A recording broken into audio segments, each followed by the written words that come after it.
Transformation of energy ऊर्जेचे रूपांतर यामध्ये पहिले आपण डेफिनेशन बघणार आहोत. तर त्या डेफिनेशन काय सांगते, this is the process in that energy will be change into one form to another form. याचा मीनिंग असा असते, आपण एनर्जी तयार तर करू शकत नाही, पण या प्रोसेसमध्ये या प्रक्रियेमध्ये ऊर्जेचे रूपांतर एका पदार्थातून दुसऱ्या पदार्थात होते किंवा एकाचं रूपांतर दुसऱ्या रूपांतरामध्ये होते. त्याला काय म्हणतात, transformation of energy.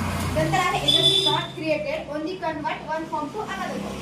Energy create किंवा स्थापित केली जाऊ शकत नाही, फक्त ती कन्वर्ट केली जाते. म्हणजे काय होते, ऊर्जेचे फक्त रूपांतर करू शकतो आपण, ती क्रिएट करू शकत नाही. त्याचे एक्झाम्पल आहेत solar energy to chemical energy. Solar energy to chemical energy म्हणजे सौर ऊर्जेपासून आपण रासायनिक ऊर्जा तयार करू शकतो. नंतर आहे potential to kinetic energy. Potential म्हणजे ही ऊर्जा जी असते ती स्थापित केलेली असते आणि त्या स्थापित ऊर्जेपासून जी आपण मुव्हिंग ऑफ एन ऑब्जेक्ट याचे कायनेटिक एनर्जी मध्ये रूपांतर आपण करू शकतो. नंतर असते इलेक्ट्रिकल टू लाईट एनर्जी. नंतर काय आहे, इलेक्ट्रिकल टू लाईट एनर्जी म्हणजे कोणत्याही करंट पासून किंवा इलेक्ट्रिसिटी पासून आपण लाईट ऊर्जा किंवा लाईट एनर्जी तयार करू शकतो. मग नंतर आहेत एनर्जी रिसोर्सेस. एनर्जी रिसोर्सेस मध्ये पहिला येते कन्व्हेन्शियल रिसोर्सेस.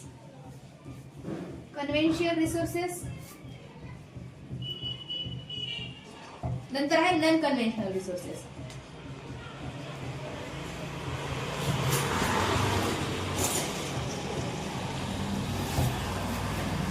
मग आता हे कन्व्हेन्शनल एनर्जी. कन्व्हेन्शनल एनर्जी म्हणजे काय सांगितलं होतं, पारंपरिक ऊर्जा स्रोत. पारंपरिक ऊर्जा स्रोत म्हणजे काय असते, it is also non as non renewable energy. Non renewable energy म्हणजे ज्या ऊर्जेला आपण रूपांतरित करू शकत नाही आणि जी निसर्गाकडून भेटलेली असते आपल्याला, तिला आपण कन्व्हेन्शनल एनर्जी म्हणजे जी पारंपरिक पद्धतीने भेटते.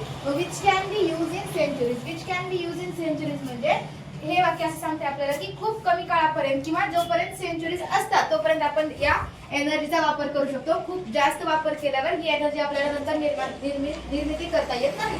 Can not B replenish resources म्हणजे हे ऊर्जा स्रोत जे आहे ते आपल्याला पुन्हा रिप्लेस करता येत नाही. मग एक्झाम्पल सांगायचं असेल तर coal, petrol, diesel, natural gas. मग कोल म्हणजे काय असते, कोळसा. पेट्रोल म्हणजे हे एक नैसर्गिक लिक्विड आहे जे की आपल्याला निसर्गातून भेटते आणि निसर्गातून भेटल्यानंतर ह्याचा आपण पुन्हा निर्मिती करू शकत नाही. त्यालाच आपण काय म्हणतो, पारंपरिक ऊर्जा स्रोत म्हणजे कन्व्हेन्शनल एनर्जी. मग नंतरचं हे वाक्य काय सांगते, this is a bold word that can be there is a danger limited resource of coal and fuel due to increasing population. हे काय सांगते की डेंजर म्हणजे लिमिटेड, हे जे पारंपरिक ऊर्जा स्रोत आहेत ते खतऱ्यामध्ये आहेत. खतऱ्यामध्ये कसं आहे, तर वाढत्या लोकसंख्येनुसार याचा वापर आपण खूप जास्त प्रमाणात करत आहोत. मग याचा वापर जर जास्त प्रमाणात झाला तर ह्याचं काय आहे, लिमिटेड रिसोर्सेस. काय लिमिटेड म्हणजे काय आहे, लिमिटेड पारंपरिक जे स्रोत फक्त लिमिटेडच आहेत, काही मर्यादित पुरतेच आहेत. मग इन्क्रीजिंग पॉप्युलेशनमुळे जर ह्याचा जास्त वापर करू लागलो तर हे काय होतात, ते फ्यूल आणि कोल जे आहेत ते खतऱ्यामध्ये म्हणजे डेंजर मध्ये पडतात. नंतर आहे crude oil and natural gas will be exhausted.